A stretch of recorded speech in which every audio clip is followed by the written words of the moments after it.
Hello students, કેમ છો? પાછલા વિડીયોમાં આપણે અચળ પ્રવેગી ગતિના સમીકરણો વિકલનની રીતે મેળવ્યા હતા. આજે આપણે જ્યારે કોઈ પદાર્થ સમસ્થિતિજના જગ્યાએ ઉર્ધ્વ દિશામાં ગતિ કરતો હોય તો ત્યારે શું થાય છે તે આપણે જોવાનું છે. મિત્રો, તે પહેલાં આપણે જે ત્રણ સમીકરણો છે તે લખી દઈએ. v v0 at, બીજું છે x x0 v0t 1/2at² અને બીજું છે 2ax v0² v2 v0². બરાબર મિત્રો, હવે આ જે સમીકરણ છે તેમાં કોઈ પદને આગળ પાછળ લખીને માઈનસ પ્લસ કરેલું હોય તો એ તમારે સમજી લેવાનું કે ગાણિતિક રીતે લખેલું છે. હવે અહીંયા જે x0 નું પદ આવે છે મિત્રો, એ શું છે કે આપણે શરૂઆતનું સ્થાનને જો શૂન્ય નહીં લઈએ તો શું થશે કે અહીંયા આપણે કોઈ પદ લેવા પડે. જો શરૂઆતનું સ્થાન શૂન્ય હશે તો અહીંયા શૂન્ય આવવાનું છે. હવે આપણે વાતો કરીએ છીએ કે સમસ્થિતિજ ગતિ. તો મિત્રો, સમસ્થિતિજ એટલે શું થશે? આડી ગતિ. આડી રેખામાં જે ગતિ થશે તે સમસ્થિતિજ થશે. જ્યારે ઊર્ધ્વ ગતિની વાતો કરીએ તો તે શું થશે? ઉપર નીચે. બરાબર. હવે આડી ગતિ કરે ત્યારે તો કશું નહીં, પણ મિત્રો જ્યારે કોઈ પદાર્થ ઊર્ધ્વ ગતિ કરશે ત્યારે શું થશે કે પદાર્થ પર ગુરુત્વ પ્રવેગ લાગવાનો છે. હવે એ પ્રવેગ ધન લાગશે કે ઋણ, પદાર્થનું વેગ ધન લેવાનો કે ઋણ. બરાબર મિત્રો, એ વસ્તુ બધું આપણે શું કરવા પડે? ધ્યાનમાં લેવા પડશે. તો ચાલો જોઈએ કે પદાર્થ જ્યારે ઊર્ધ્વ ગતિ કરે તેની જ વાતો કરવાના છે. તો ઊર્ધ્વ ગતિ માટે a એટલે કે ગુરુત્વ પ્રવેગ એ શું થશે? માઈનસ a એટલે કે ગુરુત્વ પ્રવેગ કેટલો થશે અને એનું મૂલ્ય શું હશે? માઈનસ 9.8 મીટર/સેકન્ડ². હવે બીજી વસ્તુ શું જોવાની છે મિત્રો કે પદાર્થનો વેગ કેવો રહેશે અને સ્થાનાંતર કેવું રહેશે. બરાબર મિત્રો, તો અહીંયા તમારે શું જોવાનું છે કે પદાર્થ ઉપર ગતિ કરતો છે કે નીચે આવતો છે. બરાબર. ઊર્ધ્વ દિશામાં મતલબ મિત્રો કે ફક્ત ઉપર જ જશે એવું નહીં થશે, નીચે પણ આવશે. તો એ કિસ્સામાં તમારે શું જોવાનું છે કે પદાર્થનો વેગ અને સ્થાનાંતર. જો પદાર્થ ઉપર જતો હોય તો હંમેશા ધન લેવાનું, અને પદાર્થનો વેગ અને સ્થાનાંતર પદાર્થ નીચે આવતો હોય તો શું કરવાનું? હંમેશા ઋણ લેવાનું છે. આ વસ્તુ તમારે ખાસ ધ્યાન રાખવાની છે. તો શું થશે કે તમને દાખલામાં તકલીફ નહીં પડે. બરાબર મિત્રો. હવે તમે અહીંયા જોશો તો આપણે બે અલગ અલગ કિસ્સા આના લઈએ. એક કિસ્સામાં જો મિત્રો કે પદાર્થ આ પૃથ્વીની સપાટી છે, તો પૃથ્વીની સપાટી પરથી કોઈ h ઊંચાઈ પર જાય તો જે મહત્તમ ઊંચાઈ પર જશે તે આપણે h લીધી છે. જો એને આપણે નીચેથી ઉપર તરફ v0 વેગ આપ્યો હશે તો એ v0 વેગ કેવો થવાનો છે? ધન, કારણ કે ઉપર તરફ ગતિ કરે છે. બરાબર મિત્રો. હવે બીજું શું થશે કે એ મહત્તમ ઊંચાઈ પર પહોંચે તો ત્યાંનો વેગ કેટલો થઈ જશે? શૂન્ય થઈ જશે, કારણ કે વેગ શૂન્ય થશે તો જ બીજી દિશામાં એટલે કે નીચે ગતિ કરવાનો છે. હવે તમે જુઓ કે અહીંયાથી ઉપર સુધી જવામાં ધારો કે t સમય લાગે છે, તો આટલી ઊંચાઈ પરથી એ શું કરશે? ફરી નીચે પણ આવવાનું છે. તો એ કિસ્સામાં એનો શું થશે કે શરૂઆતનો વેગ શૂન્ય થશે, એટલે કે v0 અહીંયા શૂન્ય આવશે. બરાબર મિત્રો. હવે તો એને નીચે આવવા માટે પણ શું થશે? t જે સમય લાગશે. એટલે આ કિસ્સા માટે શું થશે કે કુલ સમય તે 2t જેટલો થઈ જશે. બરાબર. પણ હવે આપણે એક બીજો કિસ્સો લઈએ કે જ્યારે પદાર્થને કોઈ h0 શરૂઆતની ઊંચાઈ અહીંયા લેવામાં આવી છે. શરૂઆતની ઊંચાઈથી શું કરવામાં આવે છે કે કોઈ h ઊંચાઈ પર ફેંકવામાં આવે છે. તો મિત્રો એ કિસ્સામાં શું થશે કે આપણે અહીંયા સુધી પદાર્થ પહોંચે છે તો અહીંયા એનો વેગ તો શું થઈ જશે? શૂન્ય જ થઈ જશે. પરંતુ એના માટે એને જે સમય લાગતો હશે તેને આપણે t1 કહીશું. હવે પદાર્થ અહીંયાથી શું કરશે કે v0 0 અહીંયા થશે. મહત્તમ ઊંચાઈ એની થઈ ગઈ આ. તો એ મહત્તમ ઊંચાઈથી શું કરશે? નીચે આવવાની શરૂઆત કરે તો શરૂઆતનો વેગ એનો શૂન્ય થશે અને અહીંયા આવશે ત્યારે એનો સમય કોઈ t2 હશે. એનું કારણ શું છે તે મિત્રો સમજો કે પદાર્થ શરૂઆતમાં શું કરે છે h જેટલું જ અંતર કાપે છે તો ત્યારે એનો સમય કંઈ અલગ લાગવાનો છે પણ જ્યારે પદાર્થ મહત્તમ ઊંચાઈ પરથી જમીન પર આવશે તો એ કિસ્સામાં શું થશે મિત્રો કે એ h વત્તા h0 જેટલું અંતર કાપશે ને તો એ કિસ્સામાં શું થશે મિત્રો એનો સમય વધી જશે અહીંયા બીજી પણ એક વસ્તુ થઈ શકે મિત્રો કે તમને પૂછવામાં આવે કે h0 ઊંચાઈ પરથી પદાર્થને ઉપર તરફ ફેંકવામાં આવે અને ફરી પદાર્થ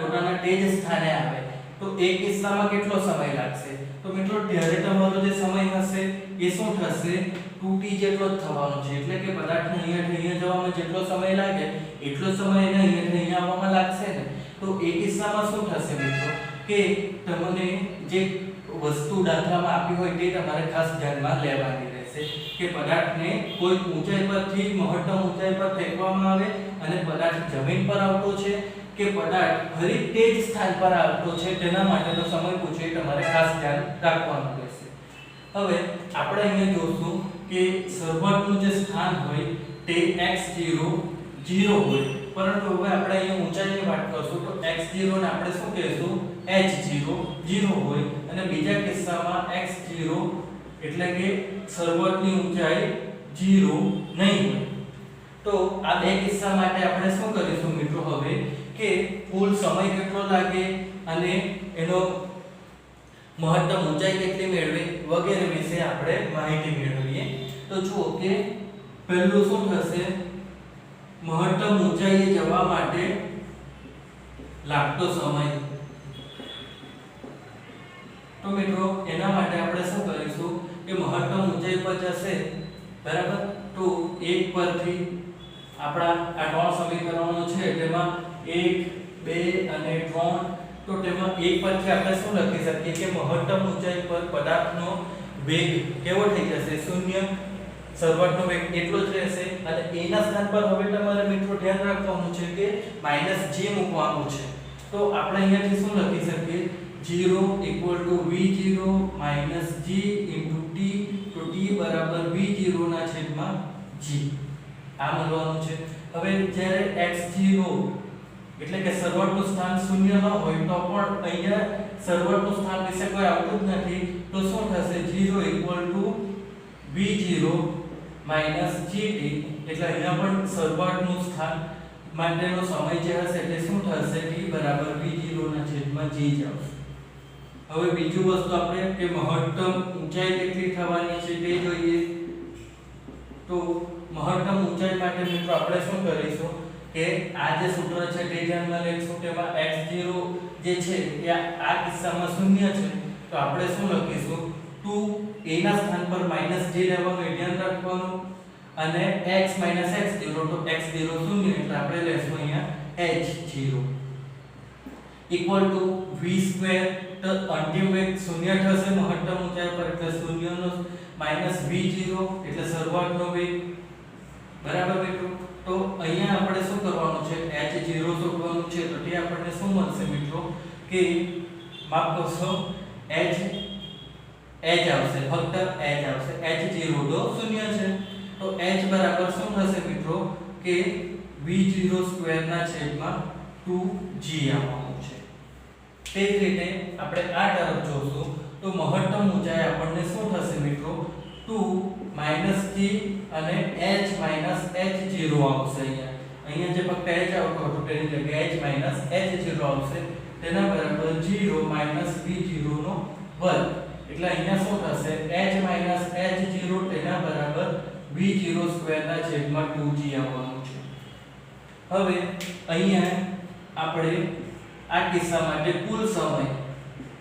કુલ સમય મિત્રો શું થવાનો છે t બરાબર 2 સ્મોલ t આપણે આને કેપિટલ t કહીએ તો 2 સ્મોલ t તો 2 v0 ના છેદમાં સ્મોલ g હવે અહીંયા મિત્રો તમે જોશો તો શું થશે કે જેમ પહેલા બતાવ્યું કે પદાર્થ કોઈ ઊંચાઈ પરથી મહત્તમ ઊંચાઈ પર જાય છે અને ત્યારબાદ એ શું કરે છે કે જમીન પર આવે તો એ કિસ્સામાં શું થશે મિત્રો કે એને નીચે આવતા કંઈક અલગ સમય લાગવાનો છે જે શરૂઆતમાં હતો એટલો નહીં લાગશે તો અહીંયા આપણે શું કરશું કે હવે કેટલો સમય લાગે એ જોવાનું છે.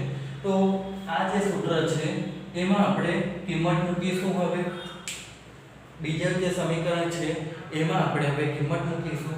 તો તમે જોશો કે પદાર્થ શું કરશે, મહત્તમ ઊંચાઈ પરથી નીચે આવવાનું છે.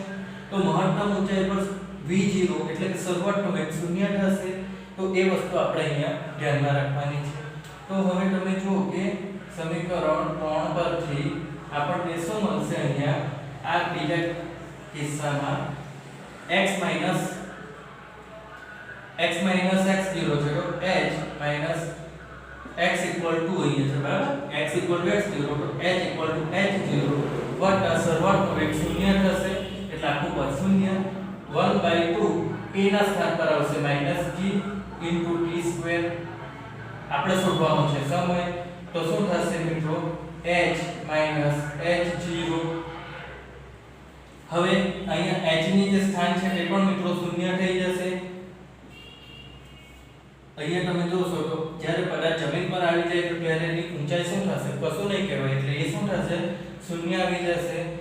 -1/2 g into t square એટલે t બરાબર t square તેના બરાબર શું મળશે, 2h0 ના છેદમાં g એટલે t બરાબર શું મળશે મિત્રો, વર્ગમૂળમાં 2h0 ના છેદમાં g. તો આ શું થયું, t2 સમય અને આપણે t1 લેશું એટલે બીજા કિસ્સા માટે આપણને કુલ સમય કેપિટલ T t1 t2 આ રીતે મળતો હોય છે. તો મિત્રો આ વસ્તુ તમને એટલા માટે બતાવી કે તમારે જ્યારે દાખલા કરવાના હશે ત્યારે શું થશે કે આ વસ્તુ તમને ખબર હશે તો તમે આસાનીથી દાખલા કરી શકો. બરાબર મિત્રો. હવે આપણે આના પરથી એક ઉદાહરણ જે છે તે જોશું 3.4.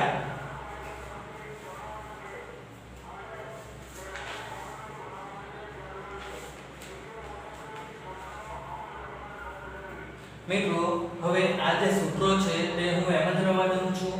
અહીંયા આપણને જે કિસ્સો આપ્યો છે એ કિસ્સામાં શું છે કે શરૂઆતમાં કોઈ ઊંચાઈ લીધી છે અને એટલે આપણે આ જે કિસ્સો છે એ જ રાખીએ છીએ. આ કિસ્સો આપણે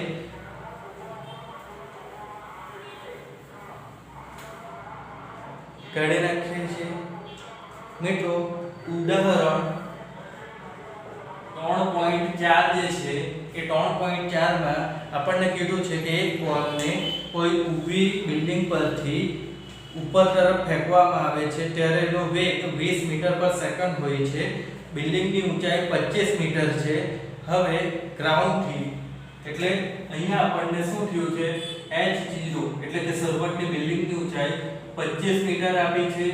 બોલને ઉપર તરફ જે v0 વેગથી ફેંકવામાં આવે તે 20 મીટર પર સેકન્ડ આપ્યો છે અને આપણને કીધું છે કે બોલ કેટલી ઊંચાઈ પર એટલે કે મહત્તમ ઊંચાઈ અહીંયા આપણે શોધવાની છે. મહત્તમ ઊંચાઈ અને બીજું જે શોધવાનું છે કે કેટલા સમય પછી બોલ જમીન પર આવશે. મિત્રો ધ્યાન રાખજો, અહીંયાથી બોલને ઉપર તરફ ફેંકવામાં આવ્યો છે અને કેટલા સમય પછી બોલ જમીન પર આવશે એટલે આપણે શું કરવાનું છે કે કુલ સમય શોધવાનો છે. હવે મિત્રો અહીંયા તમે જોશો તો શું છે કે આ કોઈ બિલ્ડિંગ છે અને એ બિલ્ડિંગ કેટલી આપેલી છે આપણને, h0 જે આપણે શરૂઆતની ઊંચાઈ લઈએ તે h0 બરાબર આપણને આપેલું છે 25 મીટર. બરાબર. હવે અહીંયાથી કોઈ પદાર્થને ઉપર તરફ v0 વેગથી મોકલવામાં આવે તો તે છે 20 મીટર પર સેકન્ડ. હવે પદાર્થ મહત્તમ ઊંચાઈ પર જશે ત્યારે એનો વેગ કેવો થવાનો છે, 0 થશે. ત્યારબાદ એ શું કરશે કે શરૂઆતનો વેગ એનો 0 થઈ જશે અને નીચે તરફ ગતિ કરશે અને ત્યારબાદ એ શું કરશે કે આ h અને આ h0 જેટલું અંતર કાપીને નીચે આવશે. બરાબર મિત્રો. તો આ કિસ્સામાં આપણે શું કરવાનું છે, મહત્તમ ઊંચાઈ અને કુલ સમય શોધવાનો છે. તો અહીંયા આપણે શું જોશું કે મહત્તમ ઊંચાઈનું સૂત્ર શું છે આપણા માટે, h h0 શું છે v0 ના છેદમાં 2 g. હવે મિત્રો અહીંયા આપણે a ની જે કિંમત છે તે શું આપેલી છે, -10 લેવાની છે એ ધ્યાન રાખજો. તો અહીંયા શું થશે, ઉપર થશે 20 નો વર્ગ છેદમાં શું આવશે 2 * 10 બરાબર. તો આપણો જવાબ શું થશે મિત્રો 20. હવે તમે જુઓ તો મહત્તમ ઊંચાઈ h જે હોય તે શું થશે h - h0. તો h0 એટલે 25 થશે. તો h બરાબર શું થશે 20 + 25 એટલે કે જવાબ આવશે 45 મીટર.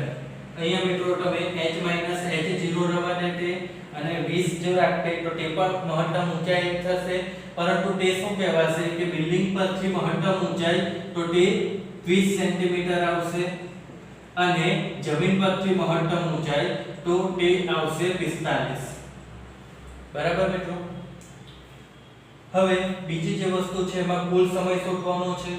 તો મિત્રો કુલ સમય શોધવાનો હોય તો ત્યારે આપણને શું થશે કે આ બે સૂત્રો વાપરવાના રહેશે T2 અને T1 વાળા. તો આપણને આ જે એક કિસ્સો હતો આપણો x0 = 0 વાળો એનું કામ નથી. અહીંયા આપણે T1 કેવી રીતે મેળવીશું મિત્રો v0 ના છેદમાં g કરીને. તો v0 એટલે શું થશે મિત્રો અહીંયા 20 છે અને ભાગ્યા શું આવવાનું 10. તો મિત્રો આ શું થવાનું છે આપણા માટે 2 આવશે. બરાબર મિત્રો. હવે T2 જે છે મિત્રો તો T2 શું થવાનું છે વર્ગમૂળમાં 2h0 ના છેદમાં શું છે g. તો બરાબર મિત્રો અહીંયા શું થશે 2 * h0 એટલે શરૂઆતનું 25 અને છેદમાં શું થવાનું છે 10. બરાબર મિત્રો. માફ કરશો અહીંયા h0 જે છે એ શું થવાનું છે મહત્તમ ઊંચાઈ થવાની છે. તો તે 45 આવશે. તો 45 / 10 કરશું એટલે આ શું થશે મિત્રો વર્ગમૂળમાં 90 ના છેદમાં 10 એટલે આ શું થશે મિત્રો અહીંયા વર્ગમૂળ કોનું આવવાનું છે 90 / 10 એટલે 9. તો 9 નું વર્ગમૂળ 3 એટલે કુલ સમય જે છે મિત્રો તે T1 + T2 એટલે કે 2 + 3 બરાબર 5 કરવાથી 5 સેકન્ડ મળવાનો છે. એટલે મિત્રો તમે અહીંયા જોઈ શકો કે શું થશે કે શરૂઆતમાં અહીંયાથી ઉપર તરફ જશે તો ત્યારે એને 2 સેકન્ડ જેટલો સમય લાગશે. મહત્તમ ઊંચાઈ પરથી જ્યારે નીચે આવશે તો ત્યારે મિત્રો જો કેટલો અંતર કાપવાનું છે 45 જ કાપશે ને. અહીંયા 45 આવશે. કેવી રીતે તે સમજો કે T2 સમય આપણે શોધતા છે એટલે મહત્તમ ઊંચાઈ પરથી જમીન પર આવે છે. તો મહત્તમ ઊંચાઈ પરથી જમીન પર આવે તો ત્યારે આપણે h + h0 કેટલું લીધું 45 લીધું ને. બરાબર મિત્રો. તો શું થશે કે અહીંયાથી અહીંયા સુધી આવશે ત્યારે 45 મીટર જેટલું અંતર કાપશે. તો આ જે સૂત્ર છે તેમાં h0 45 આવશે. એટલે 45 * 90 / 10 એટલે 9 તેનું વર્ગમૂળ એટલે 3. એટલે હવે કુલ સમય કેટલો થઈ જશે 2 + 3 એટલે 5 સેકન્ડ. તો આ મિત્રો જ્યારે કોઈ પદાર્થ ઊભો ગતિ કરતો હોય તો ત્યારે આપણે આ રીતે એની ગણતરી કરી શકીએ છીએ.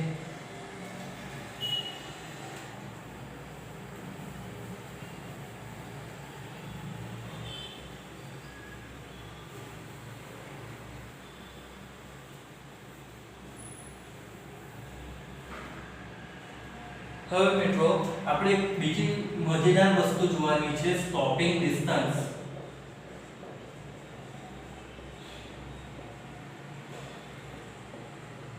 મિત્રો સ્ટોપિંગ ડિસ્ટન્સ કોને કહેવાશે? તમે બધાએ ગાડી તો ચલાવી જશે, પપ્પાએ નહીં આપ્યું તો સાયકલ તો આપી જશે. બરાબર. તો સાયકલ તમે જ્યારે ચલાવો ત્યારે તમે જે પણ ગતિએ જતા હો પણ સામે અચાનક કંઈ પણ અડચણ આવે તો તમે જ્યારે બ્રેક મારશો તો તમે જેવી બ્રેક મારશો ગાડી કઈ જગ્યા પર ઊભી નથી રહેવાની. બરાબર મિત્રો. હા, હવે તમે ડિસ્ક બ્રેકની વાત કરો તો તમે પડી પણ ગયા હશો તે પણ કહેજો, હે ને. તો ગાડી શું થાય છે કે જ્યારે આપણે બ્રેક મારીએ છીએ ત્યારે એક જ જગ્યા પર ઊભી નહીં રહી શકે. તે શું કરશે થોડુંક અંતર કાપીને ઊભી રહેવાની છે. તો આ જે બ્રેક લગાવ્યા બાદ જે થોડુંક અંતર કાપે છે ને મિત્રો એને જ કહેવાય છે સ્ટોપિંગ ડિસ્ટન્સ. બરાબર મિત્રો. હવે આ જે સ્ટોપિંગ ડિસ્ટન્સ છે તો v² - v02 = 2ax. બરાબર મિત્રો. આ જે આપણો ત્રીજો સમીકરણ છે એમાં શું થશે કે પદાર્થનો અંતિમ વેગ કેવો થઈ જશે 0 થઈ જશે. તો એ કિસ્સામાં આપણે શું કરવાનું રહેશે કે અહીંયા v0 0 minus v0 square equal to 2ax. તો x બરાબર આપણને અહીંયા શું મળવાનું છે કે પદાર્થ કેટલું અંતર કાપશે તે જ રહેવાનું છે. પદાર્થનો અંતિમ વેગ 0 થવાનો છે. તો તેના માટે પદાર્થનું કેટલું અંતર કાપવાનું, તો x ને સૂત્ર કરતા બનાવશું તો આપણને શું મળશે -v0 સ્ક્વેર ના છેદમાં 2a. તો મિત્રો જ્યારે તમે v0 વેગથી જતા હો અને તમારો પ્રવેગ a હશે તો ત્યારે તમે v0 સ્ક્વેર ના છેદમાં 2a જેટલું અંતર કાપીને ઊભા રહેશો. અહીંયા માઈનસની નિશાની આવે છે મિત્રો, એ શું બતાવે કે તમારું અંતર ઋણ દિશામાં જઈ રહ્યું છે એ બતાવે છે. બરાબર. તો આ સ્ટોપિંગ ડિસ્ટન્સ કહેવાય છે. હવે એની જરૂર શું પડે છે? તો મિત્રો તમે જોયું હશે કે જ્યારે સ્કૂલ હોય અથવા હોસ્પિટલ હોય તો આવા બધા જે સ્થળો હોય તેને પહેલા જે સ્પીડ બ્રેકર બનાવવામાં આવે છે. તો એ સ્પીડ બ્રેકર કેટલા અંતરે બનાવવા જોઈએ કે જેનાથી શું થશે કે વાહન કોઈને અડચણરૂપ નહીં થઈ શકે. તો ત્યાં શું કરવામાં આવે છે કે આ અંતર માપવામાં આવે છે અને એટલા અંતર પર શું કરવામાં આવે છે, સ્કૂલના ગેટથી કે હોસ્પિટલના ગેટથી કોમ્પસ બનાવવામાં આવે છે. બરાબર મિત્રો. અને બીજી વસ્તુ કે આ જે સ્ટોપિંગ ડિસ્ટન્સ છે એ શાના પર આધાર રાખે છે? તો મિત્રો એ શાના પર આધાર રાખે તો સૂત્ર પરથી જોઈ શકો સર્વોચ્ચનો વેગ બરાબર અને તમે કેટલા તાકાતથી બ્રેક લગાવો છો એના પર આધાર રાખે છે. બરાબર. તો આ બે વસ્તુ પર શું થશે કે સ્ટોપિંગ ડિસ્ટન્સ આધાર રાખશે. બરાબર. તમને ખબર હશે કે તમે ખૂબ ઝડપે જઈ રહ્યા હો તો તમે અચાનક બ્રેક પણ મારો તો પણ શું થશે, તમે ઘણું અંતર કાપી નાખશો. તો એ જ વસ્તુ છે, સ્ટોપિંગ ડિસ્ટન્સ તમારું વધી જશે. બીજી વસ્તુ કે જો તમારી બ્રેક નહીં લાગતી હશે બરાબર તો શું થશે કે તમે બ્રેક ભલે દબાવી લેશે પણ તમારી સાયકલ કે ગાડી જતી જ રહેશે. આ વસ્તુ તમે ચોમાસામાં ખાસ અનુભવી હશે કે જ્યારે તમારી સાયકલમાં શું થાય છે કે બ્રેક લાગતી નહીં. બરાબર મિત્રો. તો આજના વિડીયોમાં બસ આટલું જ. આવતા વિડીયોમાં આપણે સાપેક્ષ ગતિ વિશે જોઈશું. તો ત્યાં સુધી સ્ટડી કરતા રહેજો. Bye bye.